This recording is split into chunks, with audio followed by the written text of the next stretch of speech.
Assalamualaikum warahmatullahi wabarakatuh. Apa kabar sahabat-sahabat Siti Fadilah dimanapun Anda berada? Mudah-mudahan Anda semua dalam keadaan sehat walafiat, tidak kena COVID, dan mudah-mudahan Anda dalam keadaan tenang saja. Kali ini saya akan menjawab pertanyaan-pertanyaan dari Pak Web. Biasa dia kalau ada masalah apa saya nggak tahu yang mau ditanyakan dia, pasti soal COVID. Pak Web, hari ini COVID tinggi loh Pak Web, 3.360 padahal kemarin 1,681.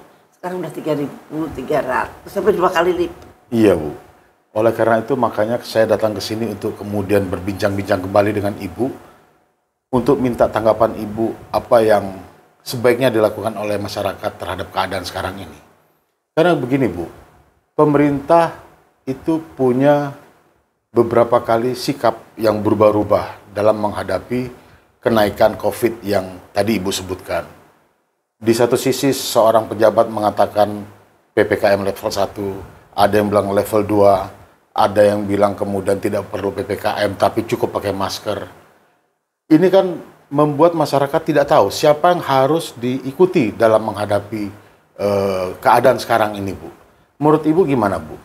Ya, statement-statement yang berubah-ubah, apapun penyebabnya, itu membuat masyarakat bingung dan kurang percaya, menurunkan kepercayaan masyarakat terhadap pemerintahnya. Sebaiknya kebijakan-kebijakan yang dilontarkan ke masyarakat itu adalah yang sudah matang begitu. Jadi jangan berubah-ubah sehingga menimbulkan pemikiran-pemikiran yang liar. Ya. Saya bingung apalagi anak-anak muda. Loh, kemarin Pak Presiden bilang katanya level 2, PPKM level 2, walaupun dalam hati saya tuh heran. Orang kita dalam keadaan tenang-tenang begini, Wisma Atlet juga waktu itu kosong, pasien juga di rumah sakit tidak banyak. Tapi kenapa tiba-tiba naik ke PPKM level 2? Terus kemudian disusul oleh Menteri Dalam Negeri level 1. Waduh, saya bertepuk tangan. Waduh, level 1 kembalilah kita bebas bisa masuk mall. Dan bebaslah kita mau ke kafe-kafe gitu ya. Wah, ini Pak Mendagri ini memang betul-betul memikirkan rakyatnya, untuk jangan sampai terserang badai resesi yang jelas di mata kita. Jadi kita sekarang kan yang sangat penting jangan sampai kita tenggelam ketika resesi itu menjadi tsunami di negeri ini. Nah, saya sudah senang banget bahwa level 2 diturunkan level 1 walaupun baru beberapa hari, 2 hari apa itu. Kemudian dikoreksi lagi. Dikoreksi lagi, malah sekarang ke mall pun harus pakai booster. Menurut pendapat saya, yang membuat pernyataan itu, yang membuat atau pasti yang membuat kan bukan Bapak Presiden, yang membuat kan bukan Pak Luhut. Mereka kan pemimpin, jadi masih dari bawah lah. Dari bawah itu berarti dia tidak mengerti hubungan booster dengan PPKM. Booster itu dikirainnya kalau you dikasih booster you nggak akan ketularan gitu. Padahal sudah dibuktikan bahwa di Amerika maupun di Eropa itu walaupun sudah booster tetap ketularan Omikron itu. Apalagi sekarang Omikron yang subvarian BA4 dan BA5 itu lebih menular. Menularnya kayak apa, tapi tidak menimbulkan kematian yang sama dengan Delta. Maksudnya tidak terlalu berbahaya. Nah, hal ini yang sering khilaf kita. Tidak menilai bahwa kalau tidak berbahaya itu kita boleh ketularan. Tidak usah takut. Tidak usah takut bahwa pasien yang terkena sekarang 3.000 nggak apa-apa. Yang penting dari yang terkena itu bisa diobati. Dan biasanya yang tidak bisa ditolong adalah yang punya komorbid. Lansia yang punya komorbid atau anak-anak yang punya komorbid. Biasanya itu. Nah, jadi menurut saya menurut saya, satu, kita tidak perlu galau, tidak perlu khawatir dengan adanya peningkatan kasus yang katanya 80% karena BA4 dan BA5 dari subvarian Omikron. Kita harus tetap waspada dan tetap fokus. Bagaimana kita jangan sampai terpuruk karena resesi ekonomi. Resesi ekonomi bahayanya juga sama dengan pandemik. Justru sekarang pandemik mungkin tidak terlalu berbahaya pada saat ini ya, kita belum ngomong pandemik yang akan datang. Nah, menurut saya resesi ekonomi itu juga pandemik. Nanti korbannya juga banyak itu, moral maupun material. Kalau sudah terjadi resesi ekonomi dan itu menyentuh rakyat jelata, nah itu sangat menyedihkan. Tadi yang Ibu sebutkan tadi itu menyebutkan ada peningkatan di di beberapa kelompok masyarakat misalnya di Jakarta ini ya. Tapi kemudian juga waktu kami periksa di beberapa rumah sakit juga ada peningkatan rawat inap terutama di ICU di rumah sakit di Jakarta. Kalau menurut Ibu, apakah pelayanan rumah sakit yang seperti itu udah maksimal atau menurut Ibu bagaimana? Masih? Menurut saya cukup siap, ya. cukup siap. Ya. Pemerintah cukup siap dengan rumah sakitnya. Itu harus kita akui bahwa dan itu harus dikerjakan oleh pemerintah. Pada keadaan transisi ke endemik, kita lebih fokus ke arah pengobatan. Kita lebih fokus ke arah infrastruktur kuratif. Bukan khawatir ketularan lagi. Don't worry dengan ketularan. Artinya cukup fokus untuk penanganan di rumah sakit ketimbang bikin PPKM begitu, Bu? Iya, PPKM kan pencegahan supaya tidak ketularan. Padahal PPKM pun juga tetap ketularan. Itu sangat menular kok, lebih dari Omikron yang biasa. Tetapi kalau Anda ketularan, imunitas Anda malah naik. Dan insya Allah sih tidak berat. Karena Anda sudah disuntik 2 kali, sudah di booster lagi. Apa yang mesti ditakutin, apa yang mesti harus tidak boleh ke mall? Kita udah 2 tahun lebih mungkin ya Bu ya, 2,5 tahun mengalami pandemi COVID-19 ini Bu. Jadi PPKM itu udah beberapa kali bolak-balik seperti itu ya. Sampai sekarang juga rencananya akan melakukan PPKM lagi. Yang paling terkena sebenarnya itu adalah generasi muda terutama anak-anak Bu. Tapi sampai sekarang ini tidak pernah ada pembelajaran atau evaluasi terhadap anak-anak yang kemudian harus menerima kebijakan yang dibikin oleh pemerintah. Beberapa gejala-gejala yang ada seperti yang mulai muncul sekarang ini adalah bagaimana anak-anak remaja-remaja itu punya cara sendiri mereka untuk merayakan kebebasan dari COVID-19 ini Bu. Menurut Ibu, mengapa kurang ada perhatian terhadap kesehatan anak-anak ini sendiri, Bu? Menurut saya bukan hanya untuk anak-anak ya. Memang menurut saya belum pernah dengar, apakah saya yang salah. Saya belum pernah dengar hasil-hasil riset psikososial yang ada di Indonesia. Bukan hanya anak-anak, tapi ibu-ibu. Bagaimana ibu-ibu? Di mana pada waktu pandemi itu bapak-bapaknya banyak di PHK. Ya, betul. Kemudian ibu-ibunya tidak pernah kerja dan kemudian dia harus bekerja. Dan itu stresnya kayak apa? Maka katanya pada waktu itu bunuh diri pada perempuan meningkat. Ya, betul. Angka perceraian meningkat. Ya, betul. Nah, untuk anak-anak tidak pernah ditulis, nggak pernah diteliti juga, belum pernah. Mudah-mudahan karena saya belum tahu aja, mudah-mudahan ada. Ya. Dan itu kalau saya baca dari luar negeri, dari Amerika ya. Iya, dari Amerika. Anak-anak itu dampaknya sangat luar biasa. Jadi mereka speechless, dia tidak bisa ngomong. Dia orangnya jadi kuper, tapi mudah-mudahan sih kalau anak-anak di Indonesia berbeda ya. Iya, Bu. Mudah-mudahan berbeda. Dan tapi belum ada sih penelitiannya. Ya. Jadi PPKM itu bukan tidak ada ruginya gitu. Ya. Kalau saya yang penting kesehatan kita jaga. Kita jangan sampai kita terpuruk karena adanya outbreak yang berikutnya. Tapi kita juga harus adil atau fair dalam menilai suatu keadaan. Andai kan sekarang 3.300, naiknya 100% dari kemarin 1.600, sekarang 3.300.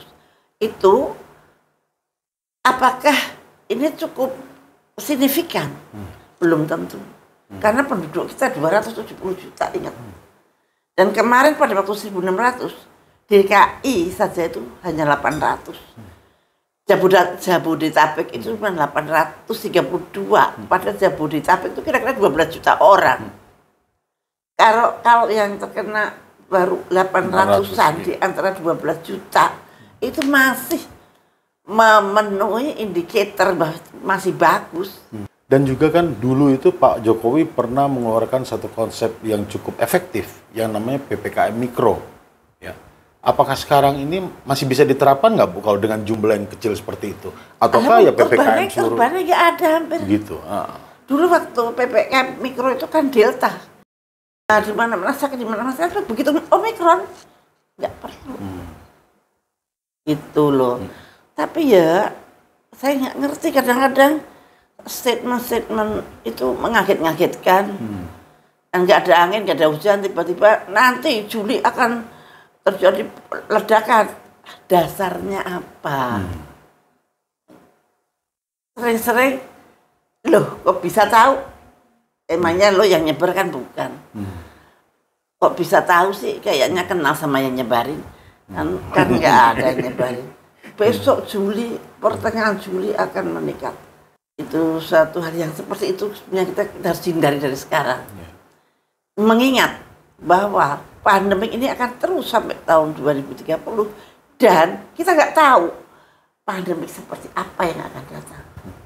Apakah masih disebabkan oleh virus yang seperti influenza, seperti COVID ini, ataukah penyakit yang bersama dengan nyamuk? Saya baca bahwa kemungkinan besar pandemi yang akan datang itu akan terlibat nyamuk. Itu siapa yang ngomong? Nyamuk Indonesia sudah sampai di Amerika. Siapa yang nyamuk Afrika sudah sampai di Amerika. Ibu mengutip siapa Bu? Ibu pernah baca di mana? Di Global Research. Dia berkata tentang Elon Musk. Elon Musk mengatakan bahwa kemungkinan besar pandemik yang akan datang itu oleh nyamuk. Ada yang dibawa nyamuk katanya. Nah ini kita catat aja. Kalau saya kayak gitu saya catat aja di dalam otak saya. Coba benar enggak? Ya mungkin aja benar. Bu, soal PPKM ini masyarakat menghubung-hubungkan dengan kewajiban untuk booster, Bu. Menurut Ibu gimana, Bu? Apakah ada hubungan antara PPKM dengan booster ini? Mestinya nggak ada hubungan. Nah saya pengen tanya, kenapa sih kok di booster? Kenapa sih perlunya masyarakat harus di booster? Jawabannya supaya tidak ketularan. Supaya kalau ketularan tidak berat. Loh buktinya apa? Lalu yang di Amerika, yang di Eropa itu yang di booster juga kena, yang nggak di booster juga kena. Booster itu nggak ada hubungannya dengan itu. Apalagi penyebabnya sekarang 80% BA4 dan BA5. Padahal vaksin yang dipakai untuk booster itu kan dibuat dari virus yang lama, yaitu pada virus di 2019 di Wuhan. Nah apakah pada waktu itu ada BA4, BA5 kan belum ada. Kenapa begitu takut?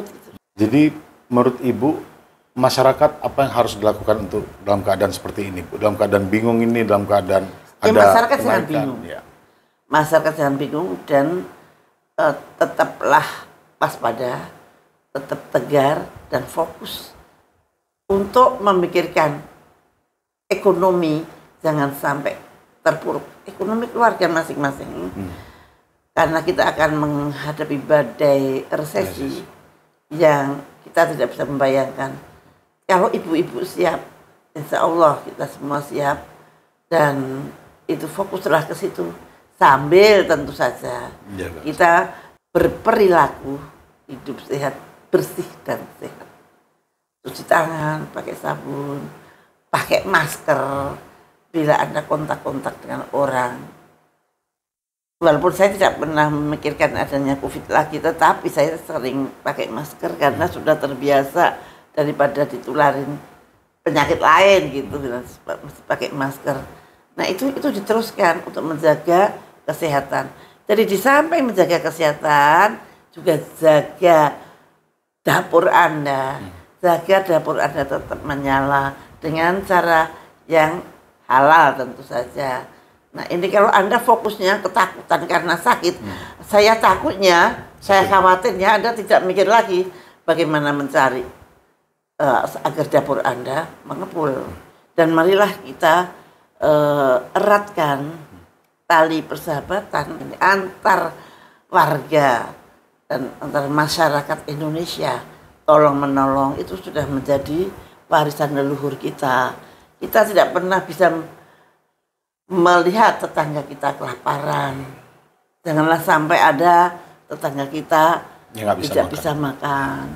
Dan saya kira kalau semua berpikiran seperti itu, insya Allah kita juga bisa melalui masa-masa resesi dengan baik.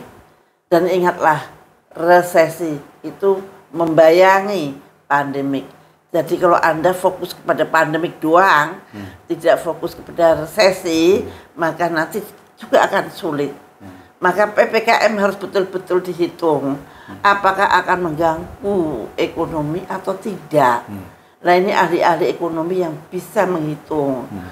Tolong, kalau secara kasar, saya bukan ahli ekonomi, secara kasarnya, kalau PPKM itu membatasi pergerakan manusia.